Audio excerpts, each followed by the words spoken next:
வாங்க வாங்க. என்னப்பா இவ்ளோ லேட்டு? வர வழியில 2-3 பேரை பார்த்தோம். ஆஹா. அங்கிள் எங்க? இவ்ளோ நேரம் உங்களுக்காக தான்ப்பா காத்துட்டு இருந்தாரு. ஆஹா. நீங்க வருவீங்கன்னு எதிர்பார்த்துட்டு அப்படியே தூங்கிட்டாரு. ஓ அட, நீங்க ஏன்ப்பா வெளில வெயிட் பண்றீங்க? உள்ள வாங்க.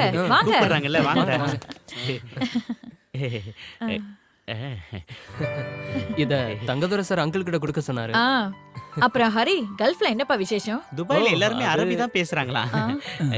இவன் யாரு? நான் வந்து அவனோட ஃப்ரெண்டு சுரேஷ். அப்புறம் என் பையன் வீட்ல அங்க எல்லாரும் நல்லா தானே ஆ, இருக்காங்க? நல்லா இருக்காரு. போன வாரம் தான் புதுசா ஒரு பிளாட் வாங்கி குடி போனாரு. அவன் ஃபோன் பண்ணும்போது சொன்னாப்பா. ஐயோ, பேசுனதுல நேரம் போனதே தெரியல. நீங்க எல்லாரும் உட்காருங்க. நான் போய் அவரை கூட்டிட்டு வரேன். ஆன்ட்டிக்கு எவ்வளவு ஞாபகம் பாத்தியா? ஒரே ஒரு முறை தான் என்ன பாத்துருக்காங்க, அதுவும் ஏர்போர்ட்ல. இங்க இருக்கிறவங்க எல்லாம் வீட்லயே சரக்கு வச்சிருப்பாடா. இந்த ஏரியால இருக்கிற எல்லாருமே நல்ல சரக்கு அடிக்கிற பாத்தீங்க தான்டா. டேய், நான் தண்ணி அடிச்சிட்டு ஃபுல் ஆயிட்டேன்னா அப்புறம் நீங்க யாரா தான் வண்டி ஓட்டணும். அதுக்கு நீ தண்ணி குடிச்சா போதாதா? அதானே. பாரு. டேய், நான் இந்த ட்ரிப் வந்ததே இந்த அங்கிளோட சேர்ந்து சரக்கு அடிக்க தானே.